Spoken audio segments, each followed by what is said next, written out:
So the question is M&A or corporate restructuring possible without doing valuation? And the answer is it will depend on different forms of corporate restructuring. And these different forms of corporate restructuring can be merger and amalgamation. And so that means what? That means an example would be Brook Bond and Lipton Tea. Is merger of a company based in India possible with an overseas company? An answer, of course, is yes. The Companies Act 2013 does allow merger of Indian company with global company and vice versa. The form of corporate restructuring can also be absorption. Example is Tomco and Hindustan Unilever. It can be takeover. That example can be Consolidated Coffee by Tata Tea, or it can be global. Also, as I said, only thing is in case of a global M&A, the guidelines or the regulations of Reserve Bank of India will need to be followed, or the FEMA regulations will need to be complied with. It can be merely a brand acquisition. So I'm sure all of you would remember Hindustan Unilever acquired a brand called Lakme once Lakme. Subsequently, of course, Lakme was also acquired. And likewise, Parleys was acquired by one of the global cold drink company. The form can be strategic stake, as we discussed a little while ago in the context of Reliance with Facebook, or ArcelorMittal having Uttam Galva Steel in the past. Buyback is also an example of corporate restructuring, and the examples would be TCS, Wipro, Infosys, and very recently Zydus.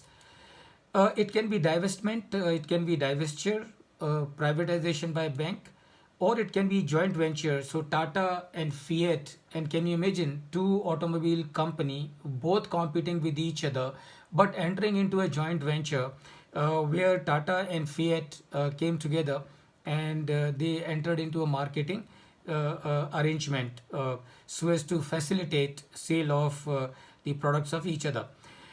Greaves and Piaggio is again an example of joint venture. ArcelorMittal and Nippon Steel is an example of joint venture form of corporate restructuring, and DCM Group and Daewoo Motors is again an example of corporate restructuring.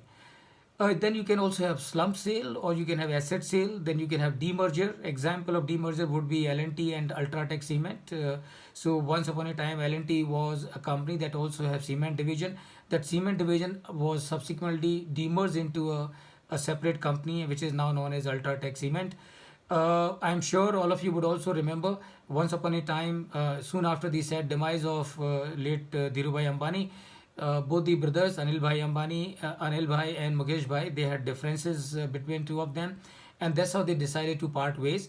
At that point in time, Reliance was demerged into 4 different companies, and that was divided between 2 brothers. So that is happening through the mode of demerger. Equity carve out or offer for sale.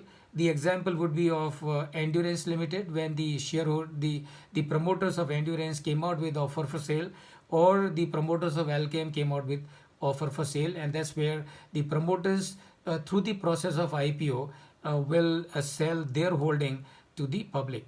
Spin-off, so the example would be spin-off is again a form of corporate restructuring. Split up is an example. Delisting, so Castrol India, Philips, SR Shipping, SR Ports, Alfa Laval, all these companies got delisted. And remember, delisting is also a form of corporate restructuring. The question that may come to your mind, will delisting require valuation, or will any of these things will require valuation? That we will look at as we move forward. So these are the forms of corporate restructuring. I'm sure when you look at all these forms, you will get the answer whether corporate restructuring can be done without valuation. So let me throw this question again open to all of you.